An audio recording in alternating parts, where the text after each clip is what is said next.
Ton cerveau a déjà pris ta décision 10 secondes avant que tu en aies conscience. 10 secondes. C'est pas une théorie complot, c'est une étude publiée dans Nature Neurosciences en 2008 par le chercheur John Dylan Haynes, à la Charité de Berlin. Des participants devaient appuyer sur un bouton quand ils le voulaient, et indiquer à quel moment ils avaient pris la décision. Le scanner cérébral, lui, voyait l'activité dans leur cerveau 7 à 10 secondes avant qu'ils croient avoir choisi. 7 à 10 secondes d'avance.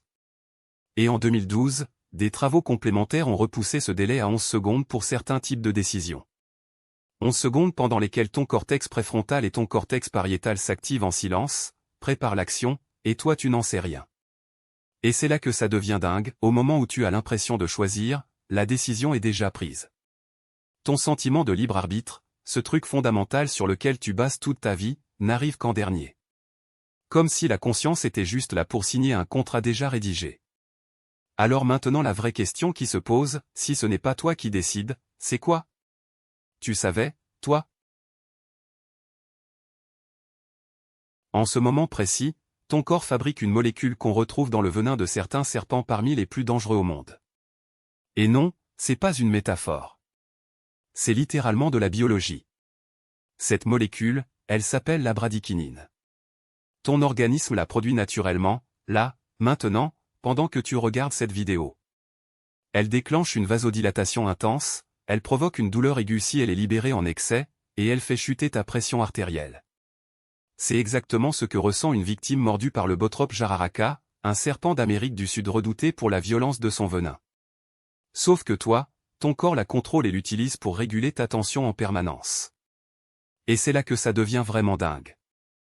Dans les années 1970, des chercheurs ont remarqué que ce venin de serpent imitait une substance humaine déjà existante. Plutôt que de chercher comment la neutraliser, ils ont fait l'inverse. Ils ont développé un médicament à partir de ce venin. Ce médicament, c'est le captopril, l'un des premiers traitements contre l'hypertension artérielle, qui a révolutionné la cardiologie mondiale.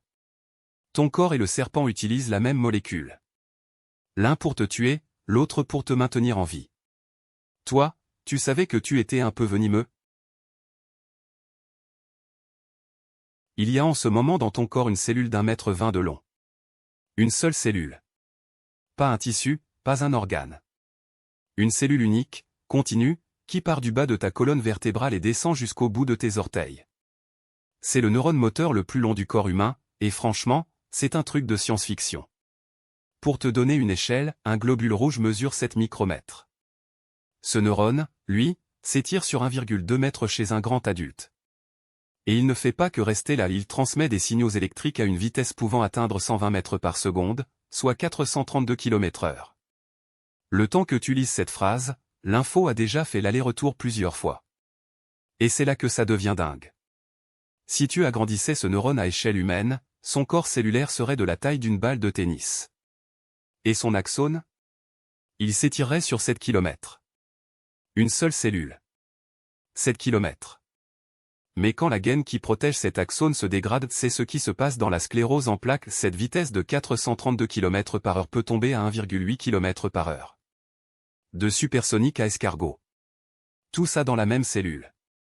Dis-moi en commentaire, tu savais, toi, que ton corps abritait des cellules plus longues que ta jambe? 8% de ton ADN n'est pas humain. C'est littéralement du matériel génétique de virus. Des rétrovirus qui ont infecté tes ancêtres il y a des dizaines de millions d'années, et qui ont fini par s'incruster dans leur ADN. Pour toujours. Le Human Genome Project l'a confirmé en 2001, ces séquences, on les appelle les ERVS, les rétrovirus endogènes humains, et elles représentent une partie non négligeable de ce que tu es.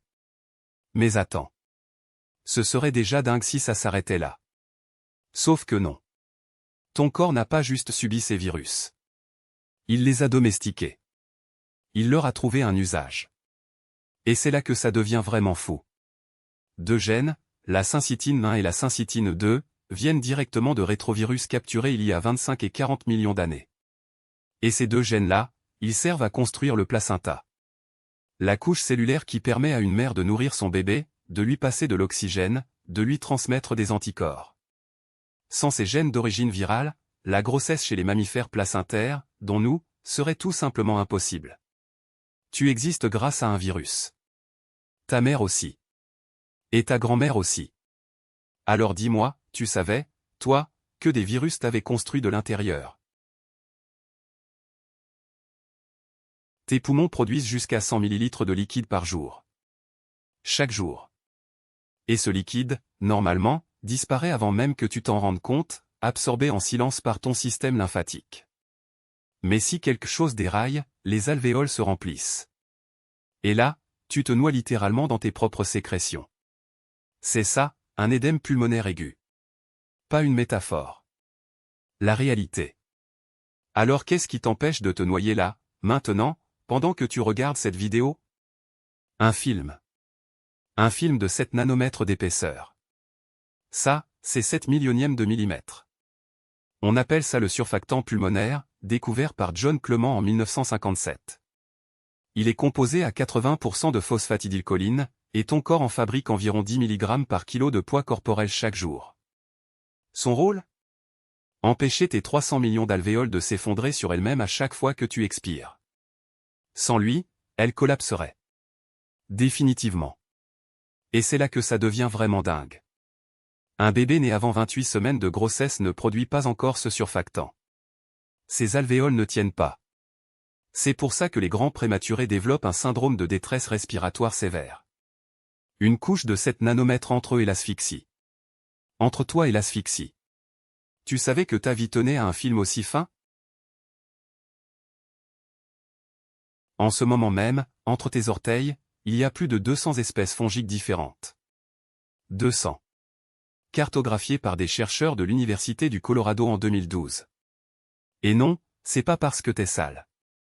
C'est parce que t'es humain. Voilà pourquoi, l'espace entre tes orteils, c'est un écosystème parfait. 30 à 32 degrés de température, 80 à 90% d'humidité, un pH légèrement acide. T'as littéralement recréé les conditions d'une serre tropicale sous ta chaussure. Les champignons adorent ça. Et là t'es peut-être en train de te dire « Ouais mais moi je me douche ». Bonne nouvelle, ça change pas grand-chose.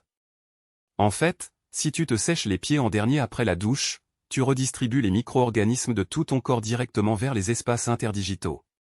T'as juste réensemencé le terrain. Et c'est là que ça devient vraiment dingue. Le Trichophyton rubrum, le champignon responsable du pied d'athlète, est déjà présent chez 20 à 30% des adultes. Sans aucun symptôme. Ils le portent sans le savoir. Peut-être toi en ce moment. Ajoute à ça que tes chaussettes et tes chaussures créent un microbiome fermé qui se reconstruit intégralement en seulement 4 heures après le lavage. Ton pied, c'est une jungle vivante. Et toi tu savais pas. Alors dis-moi, tu te sèches les pieds en dernier, toi,